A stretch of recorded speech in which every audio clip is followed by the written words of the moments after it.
Hello students, welcome to online class. Today we are going to start exercise 9.1. तो 9.1 में what we have to do is हमें कोई side दी होगी और एक एंगल दिया होगा. तो with the help of trigonometric functions we have to find other side in a right angle triangle. तो इसमें देखो क्वेश्चंस क्या होंगे. एक नई टर्म आएगी आपके लिए, उन्नयन कोण एंड अवन्यन कोण. ठीक है. It is called angle of elevation. Angle of elevation. इसको हम उन्नयन कोण कहते हैं हिंदी में. उन्नयन कोण. जब कोण हमारी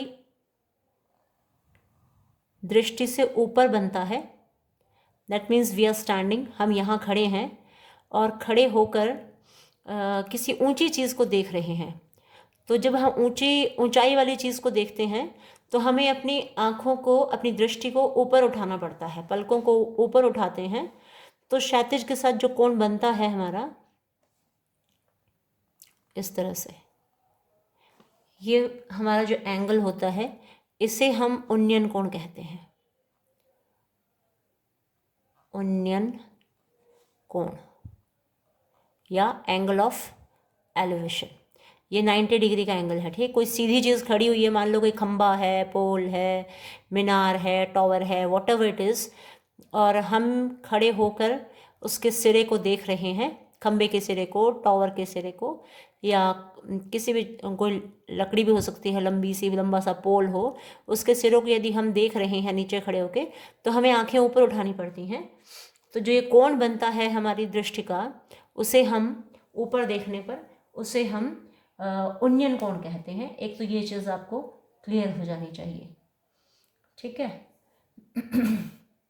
मतलब ऊपर देखने पर जो ये सारी प्रक्रिया है, इस प्रक्रिया में हमारी दृष्टि रेखा जो है क्षैतिज रेखा से एक जो कोण ऊपर का कोण बनाती है, उसको हम कहते हैं उन्नयन कोण. तो वंस अगेन, अच्छा ये हो गया. उसके बाद सपोज हम ऊपर हैं, ये है मान लो छत है, या हम इस टावर पे खड़े हैं. खड़े होकर हम नीचे की तरफ देख रहे हैं, इस पॉइंट पे देख रहे हैं. सपोज यहाँ कुछ है and we are watching it from upstairs. ठीक है. छत पर खड़े होकर, अपर फ्लोर पर खड़े होकर हम इस चीज़ को देख रहे हैं नीचे की तरफ. तो जो हमारा एंगल बनेगा आइज़ का, वो हॉरिजॉन्टल के साथ एंगल बनाएगा और उस एंगल को हम अवनमन कोण कहते हैं. क्या कहते हैं? अवनमन कोण. कहीं कहीं पे अवनयन कोण भी लिखा होता है हिंदी में. तो what exactly is, I don't know, because I have read only angle of elevation, angle of depression, like that. और हिंदी में हम, इंग्लिश में इसको एंगल ऑफ डिप्रेशन कहा जाता है. First is angle of elevation and number 2 is angle of depression. Depression मतलब deep की तरफ जा रहा है, गहराई की तरफ. डिप्रेशन. ठीक है. और इसको हम क्या कहते हैं? अवनमन कोण. अवनमन कोण. और यदि अवनयन कोण लिखा हुआ मिले तो भी आपको वो पजल होने की आवश्यकता नहीं है कि एंगल ऑफ डिप्रेशन ही है ये, because I have read many eight many places कि कहीं पे तो अवनयन लिखा होता है, कहीं पे अवनमन लिखा होता है. होता वो एंगल ऑफ डिप्रेशन ही है. यानी कि हम ऊपर खड़े होकर नीचे की ओर देखते हैं तो क्षैतिज के साथ जो एंगल बनता है वो कहलाता है एंगल ऑफ डिप्रेशन या अवनयन कोण या अवनमन कोण. अब हमें मालूम है कि ये रेखा क्षैतिज और नीचे वाला जो बेस है, ये दोनों समांतर हैं. समांतर हैं तो समांतर रेखाओं के एकांतर कोण हमेशा बराबर होते हैं. जो एंगल यहाँ बनेगा वही एंगल यहाँ बनेगा. तो बस यही है और कुछ विशेष नहीं है. तो यहाँ पे ऊपर की तरफ देखने पर बना और यहाँ नीचे की तरफ देखने पर आँखों के साथ जो कोण बना, वो जो है ऊपर वाला एंगल ऑफ एलिवेशन एंड नीचे देखने पर angle of depression. Now we can start the questions. बाकी इस प्रश्नावली में कुछ खास है नहीं, because we have learn many more things in chapter 8. तो सारे बेसिक्स तो हमें क्लियर हो ही चुके हैं. तो आई डोंट थिंक कि I have to repeat those things, बाकी जहाँ ज़रूरत होगी हम देख लेंगे। क्वेश्चन देखिए, सर्कस का एक कलाकार एक 20 मीटर लंबी डोर पर चढ़ रहा है जो अच्छी तरह से तनी हुई है और भूमि पर सीधे लगे खंबे के शिखर से बंधा हुआ है। यदि भूमि स्तर के साथ डोर द्वारा बनाया गया कोण 30 डिग्री का हो तो खंबे की ऊंचाई ज्ञात कीजिए। तो हम इसको इस तरह से ड्रॉ कर लेंगे पहले तो, and it is already given, ठीक है, फिगर हमें दिया हुआ है बुक के अंदर, टेक्स्ट बुक के अंदर, कि ये जो है यहाँ हमने डोर बांधी हुई है। लेट मी ड्रॉ इट ऐसे करके, ये खंबा हो गया और ये डोर हो गई। दिस वन इज खंबा, खंबे का नाम रख दिया हमने ए बी खंबा है, स्ट्रेट है तो 90 डिग्री का एंगल बनाएगा ही, ये तो श्योर है ही। और ये रस्सी बांधी हुई है, और जो रस्सी है जिसको डोर लिखा है इसने, ये 20 मीटर्स की है, 20 मीटर की है। और जो एंगल बन रहा है, जहाँ जैसे इस रस्सी को ऊपर से लेके नीचे यहाँ बांध दिया सी पॉइंट पर, तो जो इसने एंगल बनाया धरती के साथ, that is 30 degree. now what we are told is we have to find out the length of this pole, ठीक है, खंबे की ऊंचाई हमें निकालनी है। तो हमारा इसमें ए बी क्या है, व्हाट ए बी इज खंबे की ऊंचाई है हमारे फिगर में, ठीक है।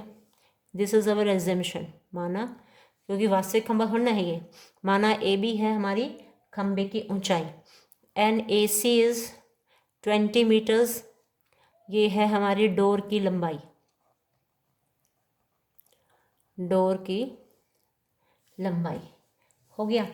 तो अब ये एक समकोण त्रिभुज है, तो हम यहाँ लिखेंगे त्रिभुज ए बी सी में ए बी अपॉन ए सी कर ले, ठीक है, because this is not given, we have to find out this, ये हमें निकालना है, तो हम ये भुजा बटे ये कर लेते हैं, जो हमें फाइंड आउट करना है उसको हम ऊपर ही रख लें तो ज़्यादा ठीक रहता है। तो we will write A B upon A C. अब ए बी अपॉन ए सी होता क्या है, ए बी हमारा लंब है, ठीक है, this is perpendicular, this is base and this is hypotenuse. Hypotenuse हमें गिवन है और एंगल गिवन है, तो हम करेंगे P अपॉन H, जो हमें दी हुई है वो करेंगे, जो नहीं दी वो ऊपर, जो दी है वो नीचे, तो P अपॉन H। अब जो P upon H perpendicular upon hypotenuse क्या होती है, साइन होता है, साइन 30 डिग्री, ठीक है। Now A B is not known, A B upon A C is given 20, sine 30 की वैल्यू 1/2 होती है, देखो कैसे, 0 30 यानी कि दूसरे नंबर पे ही है, तो 0 1 मीन्स 1/4, 1/4 का हम रूट निकालते हैं तो 1/2 आता है। मैंने आपको उंगलियों पे जो टेबल है वो गिननी सिखाई थी, how to find out the values on your fingers. उंगलियों के ऊपर ही हम टेबल को फाइंड आउट कर सकते हैं, तो that you have to use. तो ये आ गया 10, तो आंसर इज़ 10 मीटर्स, यहाँ लिख देती हूँ, and this is your answer, ठीक है। बिल्कुल सिंपल था, कुछ भी नहीं एफर्ट्स करने पड़े इसमें, बस जो साइड नहीं दी थी और जो साइड दी थी, जो फाइंड आउट करनी थी उसको हमने उसको नीचे रख लिया, दी हुई के नीचे, जो नहीं दी उसको नीचे रखा, सॉरी उल्टा बोल रही हूँ, जो नहीं दी उसको ऊपर रखा और जो दी है उसको नीचे रखा। तो जब हमने ऐसा किया तो वो P अपॉन H हमारा सूत्र बन गया, पंडित बद्री प्रसाद हर हर बोले वाला, क्योंकि साइन थीटा कॉस थीटा, एक बार रिपीट करवा दूँ आपको, टेंजेंट थीटा, पंडित बद्री प्रसाद हर हर बोले। तो P is perpendicular, B base, perpendicular, hypotenuse और ये बेस, ठीक है। तो इंग्लिश के जो टर्म्स हैं उनके पहले पहले शब्द हमने ले लिए और हिंदी में इसको हमने सीख लिया ताकि कन्फ्यूजन ना हो, आराम से निकल आए, रटना ना पड़े हमें। तो साइन के लिए P अपॉन H जब आ जाए तो साइन करेंगे, साइन एंगल डाल देंगे, जो भी एंगल बनता होगा। अगर बेस अपॉन H, सपोज मुझे ये निकालनी है, बेस निकालनी है, तो क्या करूँगी मैं, B अपॉन H कर दूँगी, तो B अपॉन H में BC आ जाएगा और ये 20 आ जाएगा, तो उस वक्त कॉज लगाना पड़ेगा आपको, cos 30, ओके। तो इसी प्रकार P अपॉन B अगर यूज़ कर रहे हैं तो टेंजेंट जो भी एंगल होगा, यहाँ पे 30 एंगल है तो टेंजेंट 30 आ जाएगा। तो like this you have to solve. Question number 2, आंधी आने से एक पेड़ टूट जाता है और टूटा हुआ भाग इस तरह मुड़ जाता है कि पेड़ का शिखर जमीन को छूने लगता है और इसके साथ 30 डिग्री का कोण बनाता है। पेड़ के तल बिंदु की दूरी जहां पेड़ का शिखर जमीन को छूता है 8 मीटर है। पेड़ की ऊंचाई ज्ञात कीजिए। तो हम इसमें अज्यूम कर लेंगे, suppose this is our tree, हमारा ये पेड़ है, ठीक है। मैं छोटा ही बना लेती हूँ या बड़ा बनाऊँ? लो बड़ा बना देती हूँ, थोड़ा लंबा एक और कर दिया। अब क्या हुआ, आंधी आई और ये पेड़ यहाँ से टूट गया। इस पेड़ का नाम हम रख लेते हैं, सपोज दिस इज B और ये है आपका D। BD हमारा पेड़ है। अब क्या हुआ, और ये हमारा C है। जब आंधी आई तो C के स्थान से ये टूट गया, टूट करके यहाँ गिर गया, इतनी दूर जाके गिरा और इसको हमने यहाँ से टूटा और ये ऊपर वाला जो टॉप पॉइंट है ये धरती पे आकर लग गया, ठीक है। धरती पे आकर टिक गया तो ये इस तरह से दिखने लगा फिर हमको, ठीक है। थोड़ा लंबा बन गया, ज़्यादा दूर कर दिया मैंने। यहाँ पहले जो पॉइंट लिया था दैट वाज करेक्ट, कोई बात नहीं, लेट बी। थोड़ा और लंबा कर देती हूँ, क्या फ़र्क पड़ता है। तो जो CD हिस्सा है वो CD हिस्सा यहाँ आ चुका है, इसका नाम है आपका A है, ठीक है। अब इसने क्या कहा है कि तल पर जो इसका जमीन का सिर, देखिए यहाँ से पेड़ के पाद बिंदु की दूरी लिखा है। पाद बिंदु का मतलब होता है तल। पेड़ के पाद बिंदु की दूरी जहाँ पेड़ का शिखर जमीन को छूता है 8 मीटर है, तो दिस इज 8 मीटर्स। यहाँ से लेके यहाँ तक का जो डिस्टेंस है B से लेके A तक का वो है 8 मीटर। और जो इसने एंगल बनाया सिरे, पेड़ के सिरे ने, दैट इज़ 30 डिग्री, 30 डिग्री का कोण बनाया उसने। तो हमने इसमें हमें लिखना पड़ेगा, माना BD एक पेड़ है जो बिंदु C से टूटने के बाद CD के स्थान पर CA की स्थिति में आ गया, CA की स्थिति में आ गया, ठीक है। ए स्थिति A में आ गया मतलब वो जो D पॉइंट है वो A पर टच कर रहा है। इसको हम और बिंदु A पर पेड़ का शिखर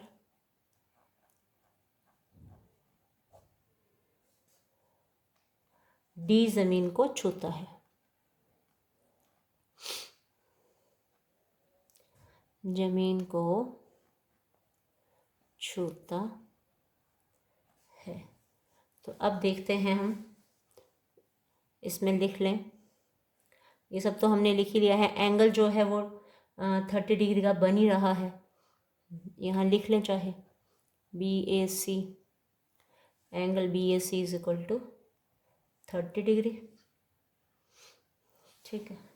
बस इतना ही रख लेते हैं। और जो पेड़ की लंबाई होगी वो BC और CD को जोड़ करके हमें मिलेगी। अब जो हमारा समकोण त्रिभुज है, यहाँ पे भी वी हैव टू राइट समकोण त्रिभुज, ओके। राइट एंगल ट्रायंगल है तभी तो हम कर पा रहे हैं।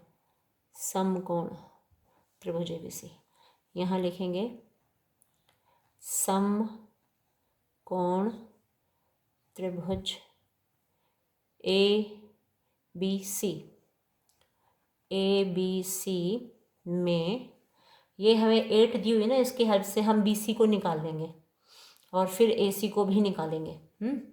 तो जो फाइंड आउट करना है उसको मैं ऊपर लिख लेती हूँ, BC/AB, बी सी आपका परपेंडिकुलर है, ए बी आपकी बेस है, तो पी अपॉन बी क्या होता है, टेंजेंट, तो टेंजेंट 30 डिग्री बन गया है ये, ठीक है। अब बी सी की वैल्यू हमें नहीं पता है, बी सी ए बी की वैल्यू 8 है, टेंजेंट 30 को भी काउंट करेंगे, क्योंकि टेंजेंट जो है वो साइन 30 अपॉन कॉस 30 होता है ना, साइन 30 अपॉन कॉस 30, ये टेंजेंट 30 फाइंड आउट करने का तरीका है। भी टेबल सिर्फ साइन कॉस की ही याद करनी है। तो साइन 30 1/2 और जो कॉस 30 है √3/2, तो 1/2 को √3/2 से डिवाइड करेंगे तो what we get 1/√3।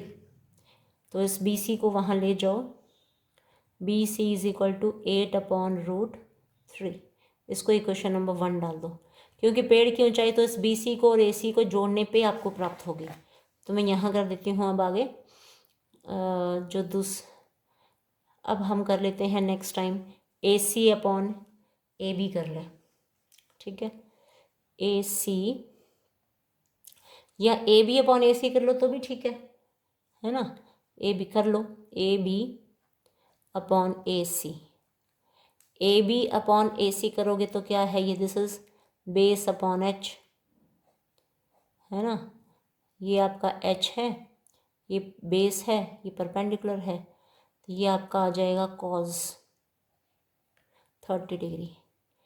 A B आपको 8 दिया हुआ है, ए सी दिया ही नहीं, और कॉज 30 डिग्री होता है √3/2, ठीक है, याद करना है इसको, क्योंकि 4 का उल्टा चलता है ना, 4 में 4 सॉरी कॉज में उल्टा चलता है 4 3 2 1, तो 0 30 सेकेंड नंबर पे है, 0 30 के बाद 4 3 यानी कि 3/4, 3/4 के ऊपर रूट लगाया तो √3/2 आया।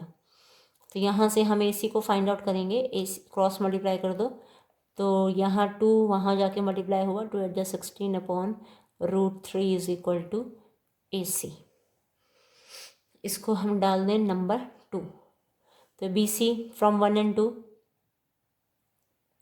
फ्रॉम 1 and 2 हम ले लें B C plus A C is equal to, ये है हमारी पेड़ की ऊंचाई, है ना, पेड़ की ऊंचाई है ये हमारी, दोनों को जोड़ेंगे तो पेड़ की ऊंचाई आएगी। तो इसको मैं यहाँ कर लेती हूँ,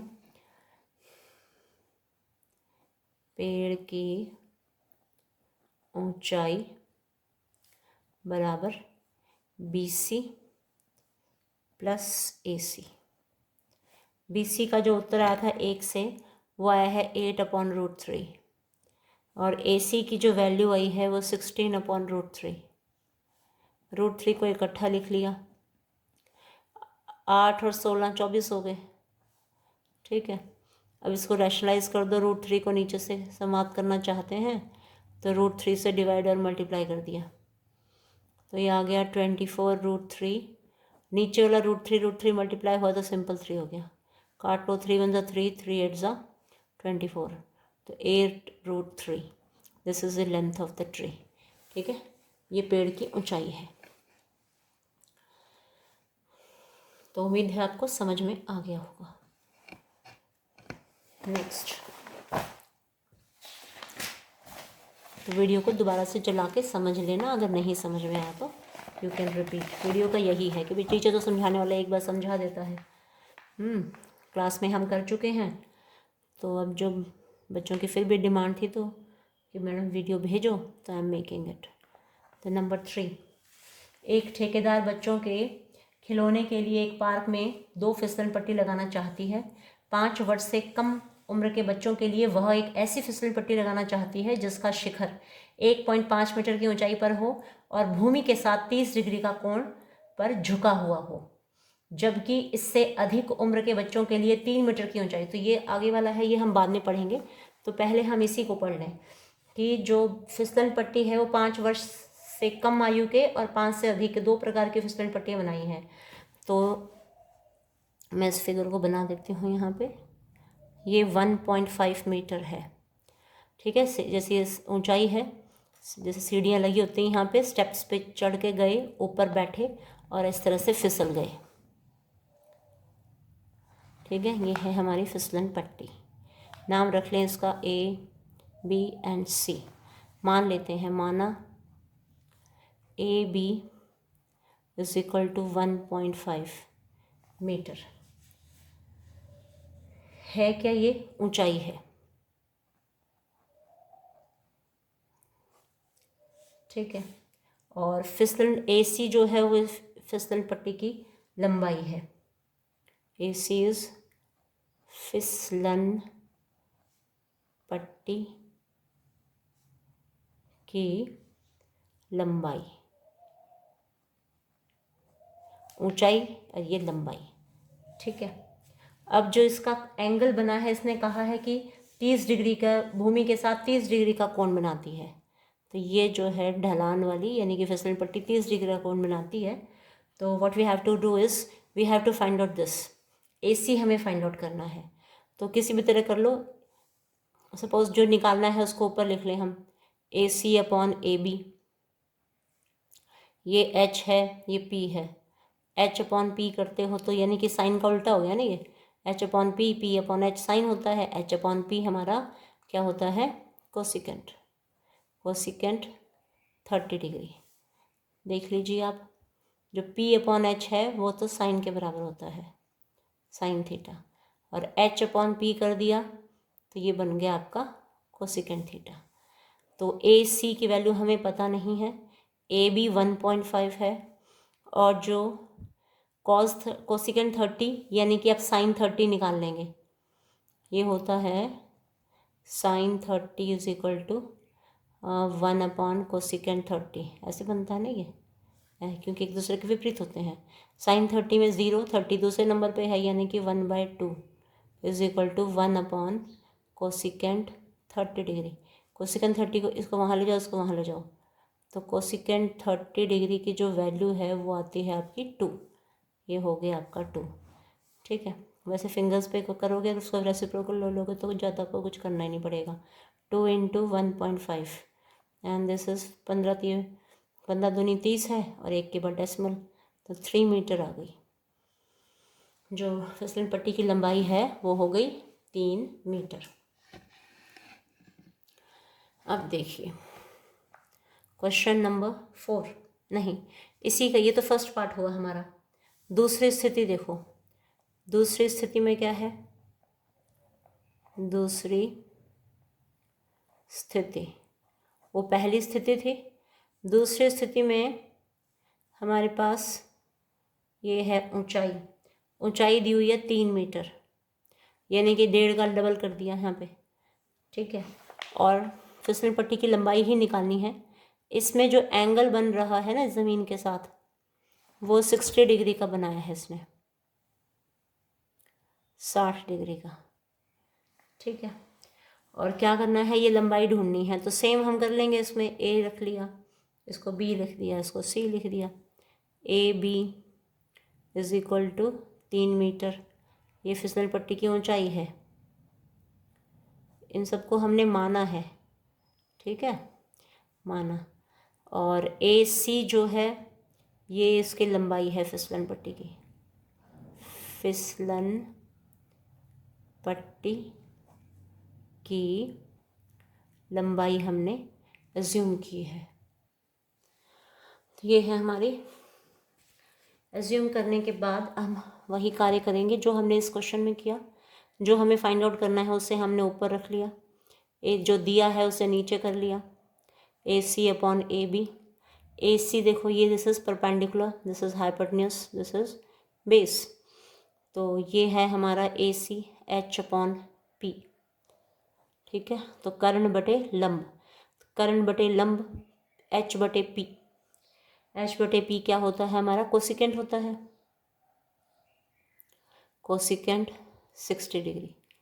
AC हमें नहीं पता, AB की जो वैल्यू है वो 3 है, इज इक्वल टू कोसिकेंट 60 यानी कि साइन 60 निकालेंगे आप। साइन 60 की वैल्यू √3/2 होती है, उसका व्युत्क्रम निकालोगे तो 2/√3 आ गया आपका ये। AC इज इक्वल टू इसको क्रॉस मल्टीप्लाई करो, 3 को वहाँ ले जाओ, तो 2/√3 इंटू 3, और ये आ गया 6/√3।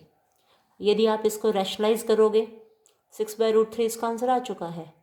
ठीक है, मान लो इस रूप में आप उत्तर नहीं चाहते तो 6/√3 को रैशनलाइज करो, ऊपर और नीचे दोनों जगह √3 को गुना कर दिया, तो ये क्या बन जाएगा, यही AC ही निकल रहा है ना, तो 6√3 अपॉन √3 इंटू √3 बन गया सिंपल 3, 3 1 ज़ा 3, 3 2 ज़ा 6, ये आ गया आपका answer 2√3।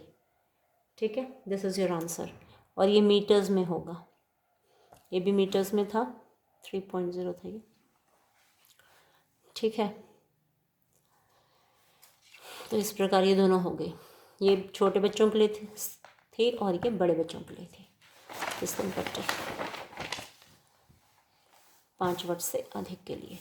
Next question is question number 4। भूमि के एक बिंदु से जो मीनार के पाद बिंदु से 30 मीटर की दूरी पर है, मीनार के शिखर का उन्नयन कोण 30 डिग्री है, मीनार की ऊंचाई ज्ञात कीजिए।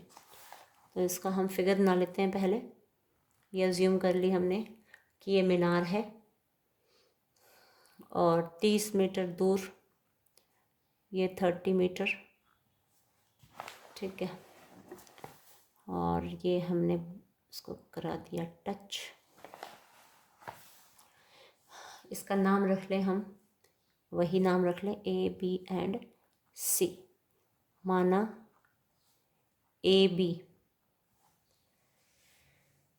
भूमि के एक बिंदु से जो मीनार के, ये हमारी मीनार है, माना AB है मीनार की ऊंचाई, माना AB इज इक्वल टू मीनार की ऊंचाई। ठीक है, जो कहा जाए बस उसको मान लो, जो ढूंढने के लिए कहा है। और क्या है ये, जो मीनार के पाद बिंदु, पाद मीन्स तल, इसके तल से 30 मीटर की दूरी पर है, मीनार के शिखर का उन्नयन कोण जो है वो 30 डिग्री है। This is 30 degree. ठीक है, मीनार की ऊंचाई हमें निकालनी है, तो AB फाइंड आउट करना है बस हमें। लिख देंगे BC जो है वो 30 मीटर है। तो समकोण त्रिभुज ABC में वही कार्य करेंगे। ये परपेंडिकुलर है, ये हाइपोटेन्यूज है और ये बेस है। ठीक है, लंब, कर्ण और आधार। अब हमें आधार दिया हुआ है और लंब हमें ज्ञात करना है, तो जो ज्ञात करना है उसको हम नीचे रख लेते हैं। इसको P/B करके निकालो, चाहे B/P करके निकालो, इट डिपेंड्स ऑन यू, जिसमें आप किस में कंफर्ट फील करते हैं। तो इसको हम ऐसे ही लिख लें, जो हमें नहीं दिया उसको ऊपर रख लेते हैं। AB नहीं दी हमें, AB अपॉन BC, तो ये बन गई लंब बटे आधार। तो लंब बटे आधार तो होती है टेंजेंट, और एंगल कितना है, 30 डिग्री है, तो 30 कर दिया। AB BC की वैल्यू है 30, टेंजेंट 30, तो 1/√3 आएगा। कैसे आएगा, sin 30 1/2 होता है। देखो दिखा देती हूँ मैं आपको एक बार, sin 30 अपॉन cos 30, ये टेंजेंट 30 निकालने की स्टाइल है आपकी। तो sin 30 1/2 और cos 30 है √3/2। इसको सॉल्व करोगे तो 1/2 इंटू ये पलट जाएगा नीचे वाला 2/√3, ये कैंसिल हो गया, तो आपके पास आ गया 1/√3। ठीक है, ये सब आपका रफ वर्क है। ये जितना भी कार्य है this is your rough work, समझाने के लिए किया है, इसकी क्वेश्चन के अंदर कोई ज़रूरत नहीं है। और ऐसे टेबल बनानी सिखाई रखी है, डायरेक्ट टेबल भी आप यूज़ कर सकते हो। ठीक है, AB is equal to 30 upon √3। ठीक है, ये आंसर आ गया। और मान लो नीचे √3 नहीं छोड़ना चाहते हो तो आप इसको रैशनलाइज कर लो, ये परिमेयकरण कर लो इसको, 30 अपॉन √3 इंटू √3 अपॉन √3, इसको सॉल्व करोगे तो 30√3 अपॉन √3 इंटू √3 हो गया सिंपल 3। ठीक है, ये 3 और 30 ऊपर कैंसिल हो जाएगा, तो 3 1 सा 3 10 ज़ा, तो नाउ योर आंसर इज़ 10√3। ये आपका आंसर है। ठीक है। नाउ 5, क्वेश्चन नंबर 5 इज़ भूमि से 60 मीटर की ऊंचाई पर एक पतंग उड़ रही है। तो पतंग 60 मीटर की ऊंचाई पर है, तो ये मैं खींच दूँ एक लाइन। धरती ये हो गई और ऊंचाई ये हो गई पतंग की, और ये जो ऊंचाई है ये 60 मीटर है। पतंग में लगी डोर की अस्थायी रूप से भूमि के एक बिंदु से बांध दिया है। तो इस पतंग को भूमि के एक बिंदु से बांधा गया है, यहाँ बांध दिया है सपोज। ये है ए, बी एंड सी। बी को सी से मिला दो। ठीक है। भूमि के साथ जो डोर का झुकाव है वो 60 डिग्री का है, 60 डिग्री। यह मान करके डोर में कोई ढील नहीं है, तो डोरी की लंबाई हमें ज्ञात करनी है, ये फाइंड आउट करनी है।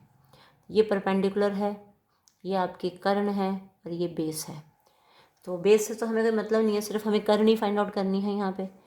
तो हम लिख लें पहले तो माना, ये ऊपर वाले क्वेश्चन के साथ मिक्स नहीं करना इसको। हाँ, माना A B is equal to, क्या चीज़ है ये, मीनार की ऊंचाई है, 60 मीटर है ना। मीनार की ऊंचाई कह रही हूँ मैं, पतंग की ऊंचाई, पतंग की ऊंचाई। ठीक है। और जो AC है वो है डोर की लंबाई, डोर की लंबाई। ठीक है।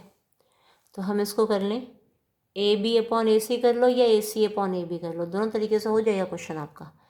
तो जो फाइंड आउट करना है उसको ऊपर रख लो या था ना, AC/AB। तो AC है आपका H, कर्ण है, और ये है आपका लंब, H/P।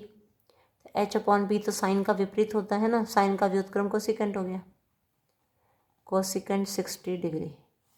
आपको चिंता करने की आवश्यकता नहीं है, क्योंकि आपको मान तो साइन 60 का ही रखना है ना। साइन 60 आपको गिनना ही आता है। 60 कहाँ था देखो, 0 30 45 60 चौथे नंबर पे है। 0 1 2 3 यानी कि 3/4 का वर्गमूल, तो √3/2 आ जाएगा। व्युत्क्रम निकालोगे तो 2/√3 आ जाएगा। तो AC हमें मालूम नहीं है, और जो AB है वो 60 है। इट इज़ इक्वल टू, इसकी आप वैल्यू पुट करेंगे तो 2/√3, क्योंकि साइन का व्युत्क्रम लेना है आपको।